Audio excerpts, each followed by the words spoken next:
everybody, welcome back. We're going to take a look at lesson 2, which is all about slope. Slope basically is the steepness of your line, and it's a constant rate of change. I do want to point out, if we go back to lesson 1, when we were trying to figure out if a function was linear based on the table, we were looking at how much it changed. Well, basically what you're looking at here, the amount that it changes, is your slope. Basically, the slope of this, it's going down 8. Hold on, let me use my pen here.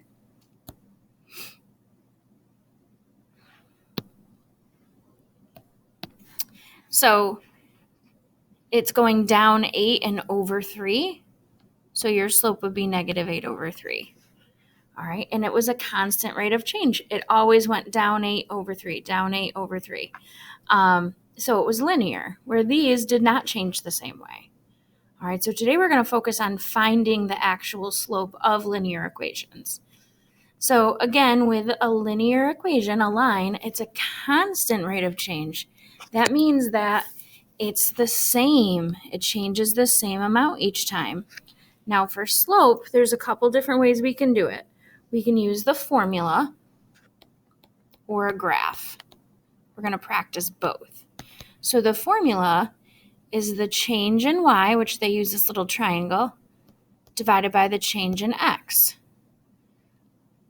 The actual formula is you take y minus y, so the y value in one of your points minus the y value in the other, and then you subtract the x's in the denominator and divide. You might say, well, this seems complicated, but give it a couple minutes. So the technical formula is y2 minus y1 over x2 minus x1. Basically, all that's saying is you take the y value from one of your points and subtract the other y value, and then take the x value from the same starting point and subtract the other x value. All right, so that's the formula, which we'll practice. The other way to figure it out is on a graph. On a graph, your y-axis is the one that runs up and down, right? So since it's change in the y value first, if it's positive, figure out how much we usually say rise over run, how much you go up, and then how far you go to the right. You always go up and over to the right. If it's negative, figure out how far you'd go down. So we'll call that fall over run. But you always go to the right.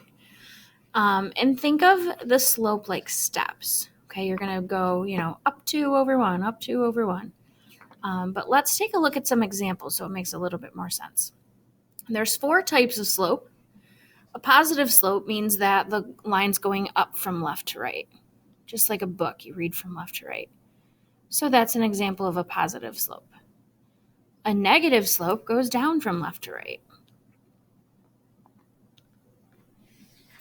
0 and no slope, or undefined, get mixed up from time to time. A slope of 0 is going to be a line that's horizontal, that runs straight across.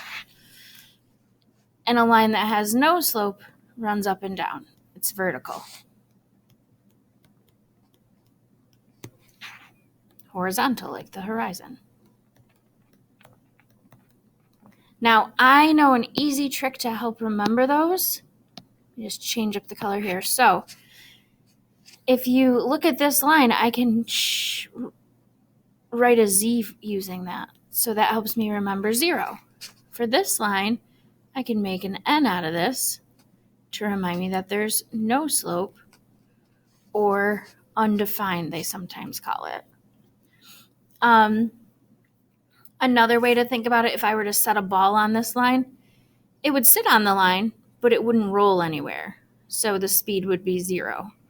On this, could you even set a ball on a vertical line? No, just fall right down. Just a couple of ways to remember that. All right, so let's practice with it. Calculate the slope of the line that passes through the points 11, negative 2, I apologize, it's hard to read, and 4, negative 9. So here's our 2 points, 11, negative 2, and 4, negative 9. And remember, every single point is an x and a y value. So if we take our formula, I'm just going to shorten it to y minus y over x minus x. It doesn't matter which point you start with. So why don't we start with the top point? What's the y value in this? Negative 2. So negative 2 minus the y value in the other one. So let me change up the color again. So negative 2 is my y, and negative 9 is my y. So I'm going to subtract those. Negative 2 minus negative 9. Your x's are the numbers that come first. Now, since I started with negative 2 on the top, I have to start with 11. So again, you take the y values and subtract. So negative 2 minus negative 9, and then 11 minus 4. We'll calculate that. Throw it into the calculator if you're not comfortable with negatives. That's what it's there for. Negative 2 minus negative 9. You need the minus and the negative. Gives us 7. 11 minus 4 is 7. 7 divided by 7 is 1. So that's your slope. Now you might say, well, what about the other way? If you go the other way, that's fine. And some teachers may have taught you that, where you have to start with the second point, which is fine. You're going to get the same answer, though. So if I started with the bottom point and worked backwards, I do my y minus y, so negative 9 minus negative 2. And since I started with negative 9, I have to start with the same x value, 4 minus 11. All right, negative 9 minus negative 2 is negative 7. 4 minus 11 is negative 7. And negative 7 divided by negative 7 is also 1. So no matter what way you do it, either way is going to work.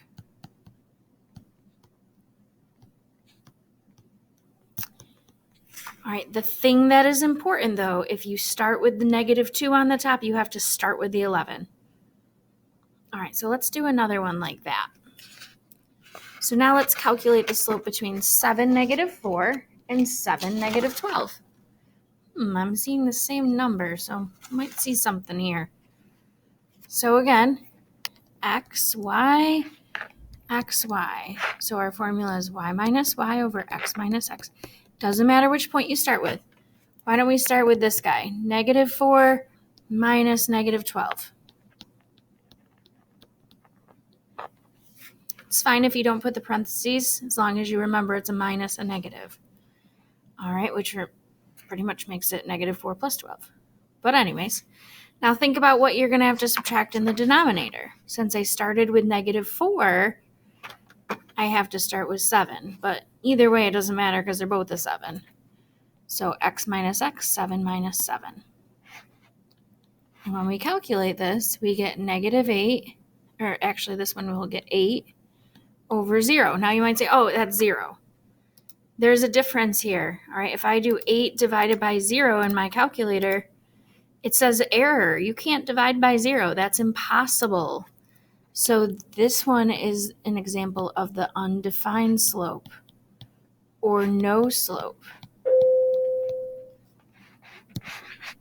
If it was 0 over 8, then it would be 0. All right, so if you were to sketch this, it might be easy. So if you get down to it and you're like, oh, I don't know which one it is. If I were to plot these points, so 7, negative 4 over 7 down 4, maybe about there. And then 7, negative 12 over 7 down 12. And you drew a line to connect those. Can you make that into an N or a Z? You can make it into an N for no slope. Okay?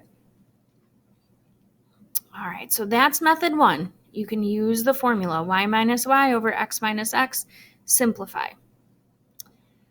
A lot of times I find that students like to use the graph for this. It is important to know the formula in case the numbers are big and you don't want to make a huge graph.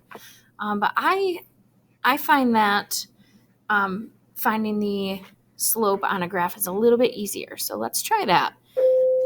So the first thing that you want to do is you want to pick 2 points that are on the graph, and it has to go directly through the grid lines. Like I don't want to pick a point that's out in the middle here. And then again, for the second part of this, if it's positive, you're going to figure out how far you go up and then how far you go over to get from one point to the other. Always go from left to right. If your slope is negative, figure out how far you go down and how far you go over.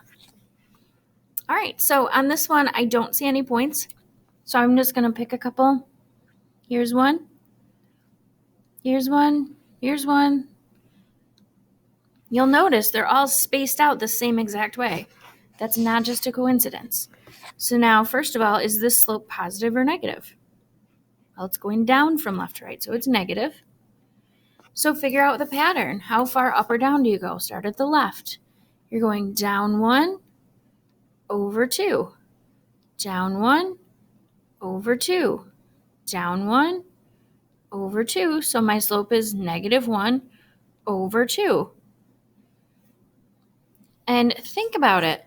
If you're not sure if you put -1 over 2 or -2 over 1, you're saying it and you're doing it. You're going down 1, so there's the negative part, over 2. You're going over 2 and you're writing it over 2, right? So down 1 over 2.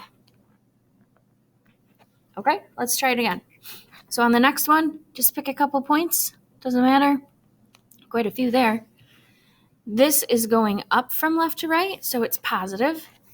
And how far up are you going? You're going up 1 over 1, up 1 over 1, up 1 over 1. So your slope is positive 1 over 1, or just plain old 1. All right, the next one already has a couple points for you. But again, you'll see that they continue. So for this, it's positive again. You're going up 1 over 2, up 1 over 2, up 1 over 2. So it's positive 1 over 2. Again, I'm saying over 2, and we're going over 2. So that could be one way to remember that the fraction's written that way. Okay, so that's it for slope. The next page, the next 2 pages actually, is some practice with it. I'd like for you to try this. I may actually make a second video just walking you through, especially this part. If you feel comfortable trying it, you can check out the solutions. But if you get stuck, I'll post a video so that way you don't have to just sit and say, oh, I don't know how to do it. I'll walk you through it. All right, if you have any questions in the meantime, stop and see me. Have a great day.